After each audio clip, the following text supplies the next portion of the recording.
ఏపీలో ప్రభుత్వ డాక్టర్ల నిరసనలు కొనసాగుతున్నాయి. నిబంధనలకి విరుద్ధంగా బదిలీ చేశారంటూ ఆందోళనకు దిగారు డాక్టర్లు.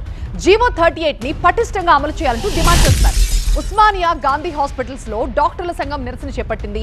పారదర్శకంగా ఆన్లైన్ లో బదిలీ చేయాలని కోరుతున్నారు. అన్ని ఆసుపత్రుల్లో ఓపీ నిలిపివేశామని, ఎమర్జెన్సీ సేవలు మాత్రమే నడుస్తున్నాయని చెప్తున్నారు డాక్టర్లు. ఉస్మానియా హాస్పిటల్లో డాక్టర్స్ సంఘం నిరసనకు దిగింది. అసలు వాళ్ళ డిమాండ్స్ ఏంటో మా కరెస్పాండెంట్ శ్రవణ్ రిపోర్ట్ చేస్తారు. ఇవాళ గాంధీ ఆసుపత్రిలో, నీరఫల్ ఆసుపత్రులు, దాంతోపాటు ఉస్మానియా ఆసుపత్రులు కూడా ఓపీ నిలిపివేసి మరీ నిరసన తెలుపుతున్నారు. ప్రధాన కారణం ఏంటి? మెడికల్ అండ్ హెల్త్ డిపార్ట్మెంట్లో జీవో 38 అని తీసుకొచ్చారు ట్రాన్స్ఫర్ల కోసం. ఈ ట్రాన్స్ఫర్ల కోసం తీసుకొచ్చి 6 రోజులు ఎక్స్టెన్షన్ కూడా ఇచ్చారు. 6 తారీఖు వరకు లాస్ట్ డేట్. ఈరోజు లాస్ట్ డేట్ ఏది వెబ్ ఆప్షన్లు. మేము ఒకటే డిమాండ్ చేస్తున్నాము. ఇక్కడ ఉన్నటువంటి కమిటీ ఏదైతే ఉన్నదో, ఐఏఎస్ ఆఫీసర్ల కమిటీ ఉన్నది, ఆ కమిటీకి మా రిక్వెస్ట్లు అన్నీ కూడా చూపెట్టినాం. ఆఫీస్ బెరర్లు ఎట్లా ఇవ్వాలి, ఏమి ఇవ్వాలి, వాళ్ళ డౌట్లన్నీ క్లారిఫై చేసినాము. మేము అడిగేది ఏంటంటే ట్రాన్స్పరెంట్గా 40% ఏదైతే ఉన్నదో, రిక్వెస్ట్ ట్రాన్స్ఫర్ కానీ, లాంగ్ స్టాండింగ్ కానీ, తర్వాత స్పౌసులు తీసుకోవడం కానీ అన్నీ కూడా తీసుకొని 40% ఆన్లైన్లో చూపెట్టాలి. ఆన్లైన్లో చూపెట్టట్లేదు. మేము నిన్ననే మీరు ఏదైతే ట్రాన్స్పరెంట్గా చేయట్లేదు, మా ఆఫీస్ బేరర్లు అది ఎనేబుల్ చేస్తేనే కింద నుండి పైకి వేరే వాళ్ళు వచ్చే అవకాశం ఉంటుంది. వాళ్ళని కూడా చూపెట్టట్లేదు. గవర్నమెంట్ ఎట్టి క్వశ్చన్లా మాతో మాట్లాడడానికి కూడా సిద్ధంగా లేదు. మినిస్టర్ గారు చెప్పిండ్రు, కానీ ప్రిన్సిపల్ సెక్రటరీ గారు పెడిచెవిన పెట్టి ఇంతవరకు తీసుకొచ్చే నిన్న డిఎంఈ గారు క్లియర్గా చెప్పిన, మేము ఓపీ సేవలు బంద్ చేస్తాము, ఎలక్టివ్ సర్వీసెస్ బంద్ చేస్తాము, మీరు ట్రాన్స్పరెంట్గా చేయండి, మమ్మల్ని పిలవండి, ఆఫీస్ బేరర్లను రిటైన్ చేయమని చెప్పేసి అడిగినాం. తెలంగాణ ఉద్యమంలో పనిచేసినామండి. గవర్నమెంట్ ఆల్రెడీ చెప్తా ఉన్నది. ఏం చెప్తుంది?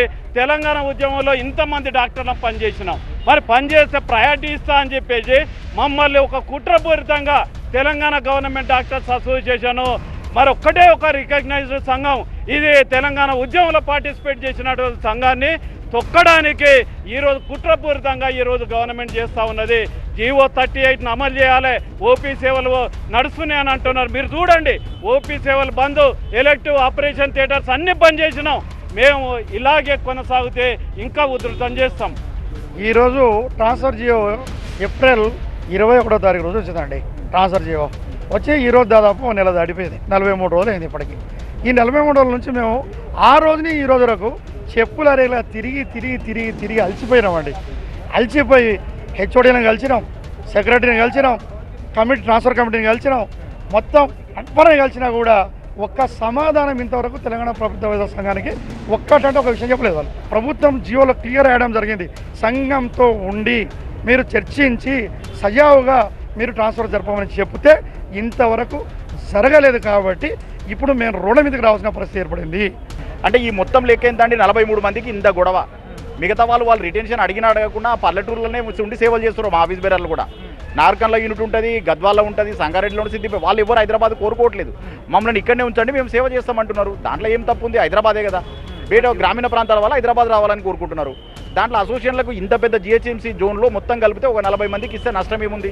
ఆల్రెడీ వేకెన్సీలే 200 ఉన్నాయి కదా. మరి అంతమందిని కూడా ట్రాన్స్ఫర్ చేయట్లేదు బయట నుంచి. ఇక్కడ అసోసియేషన్ అనే బూచిని చూపెట్టి వాళ్ళని అక్కడే గ్రామీణ ప్రాంతాల్లో ఉంచుతున్నారు. మమ్మల్ని కూడా ఇక్కడ నుంచి అక్కడే ఇస్తారు. మళ్ళీ ఇదే ఖాళీ అవుతుంది, ఇదే ఉస్మానియా గాంధీ ఎఫెక్ట్ పడుతుంది. జియో నెంబర్ 38ని పూర్తి స్థాయిలో అమలు చేయాలి, ట్రాన్స్పరెంట్గా ఉండాలి, ఆ లిస్టు మొత్తం ప్రకటించాలి. ఎవరైతే ఎక్కడ పని చేయాలనుకుంటున్నారో వారిని అక్కడనే ఉంచాలి అనేది ప్రధానంగా ప్రభుత్వానికి సంబంధించిన డాక్టర్ల సంఘం డిమాండ్ చేస్తుంది. మరి ప్రభుత్వం ఏ విధమైనటువంటి నిర్ణయం తీసుకుంటుంది అనేది చూడాల్సి ఉంది. ఇది ఓవరాల్గా డాక్టర్లు చేస్తున్నటువంటి నిరసనకు సంబంధించినటువంటి పూర్తి అప్డేట్. కెమెరా శివాతో శ్రవణ్, TV9 హైదరాబాద్.